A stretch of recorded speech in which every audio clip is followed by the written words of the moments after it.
Hey everyone, welcome back to another vlog. In today's video, it's just going to be a spend a day with me as I get started and situated for my work day. So let's get started. Let's get right into today's video.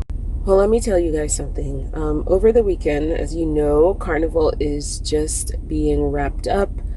It ended on Friday, July 4th. I never made it down one night. Friday, on my way home from work, I had a college friend who is in town right now.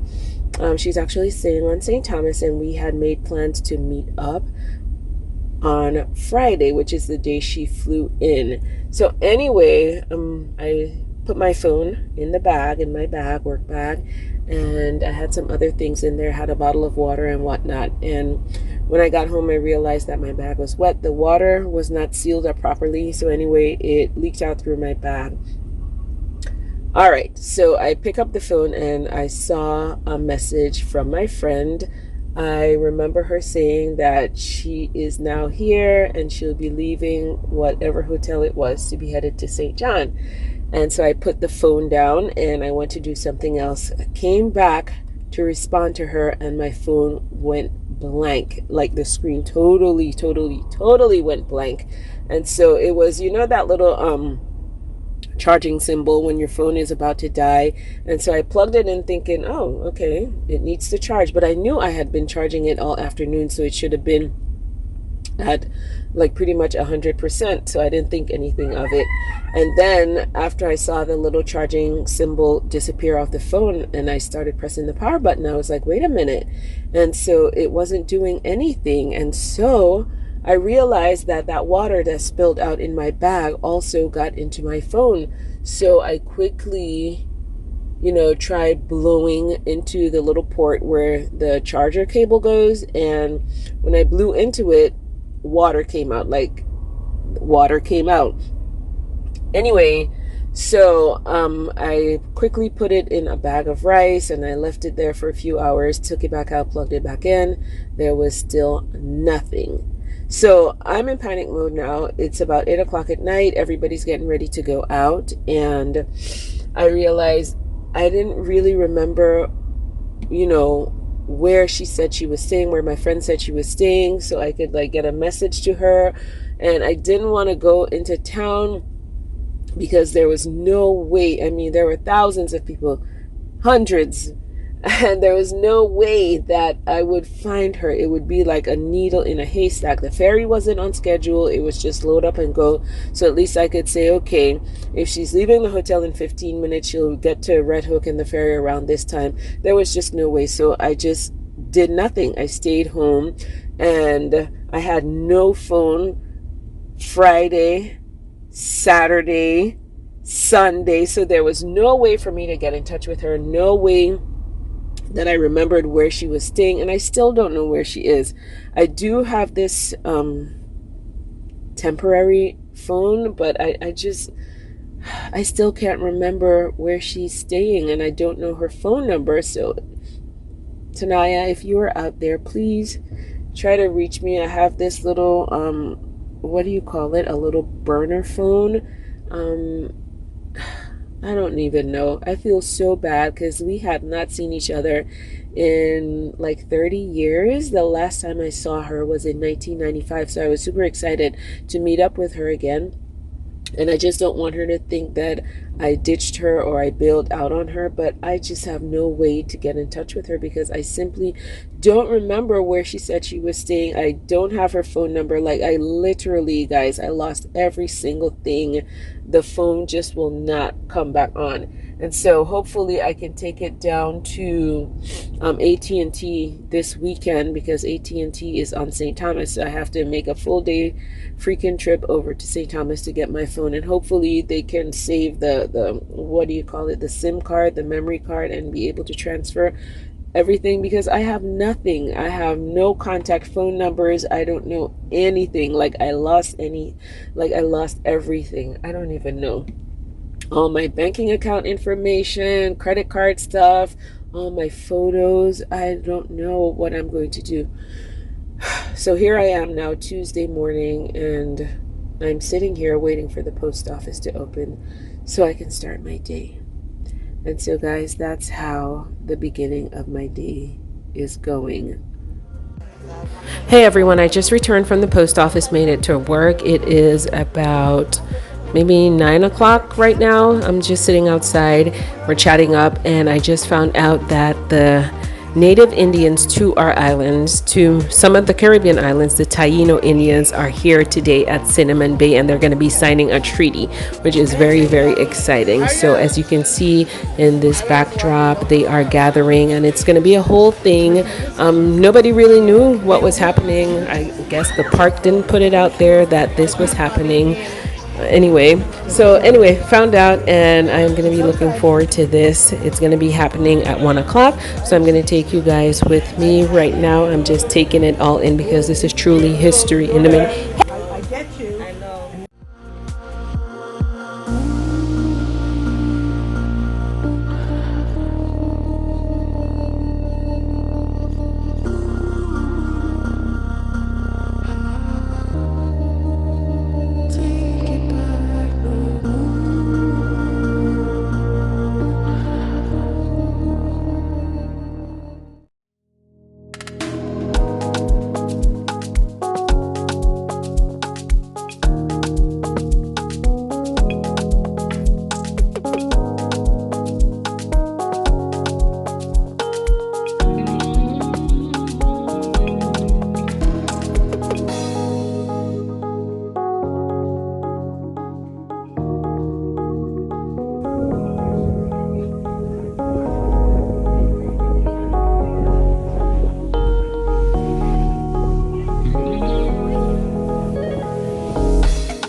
Here today because I had the unexpected pleasure of meeting the original Taino Indians of the Virgin Islands and Puerto Rico, and we have some representation here from the Virgin Islands, Puerto Rico, and Dominica as well.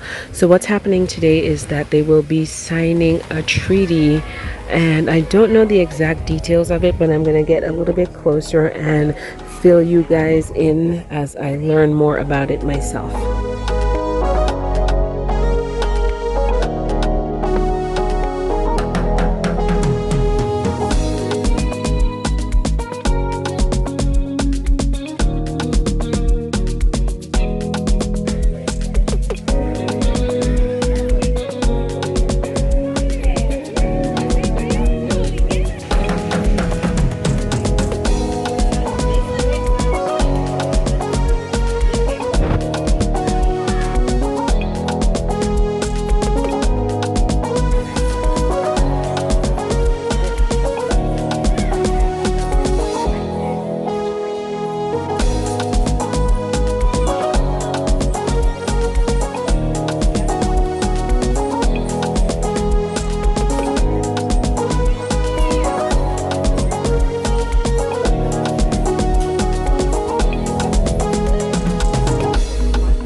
Mabrika, welcome.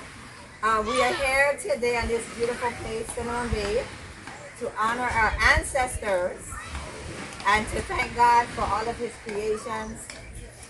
Today we plan to sign a declaration of unity with the Butu and Insanford from the Taino tribe in Dominica. So we thank you for coming to share this auspicious moment with us, and we hope that you enjoy our ceremony. Galleta Guainía, Boriquén, Dakar, Kawaidaka, kawaidaka, kawaidaka. Just a quick greetings to all of you in our ancestral language, which is not English or Spanish or any other colonial language. It's our own ancient language.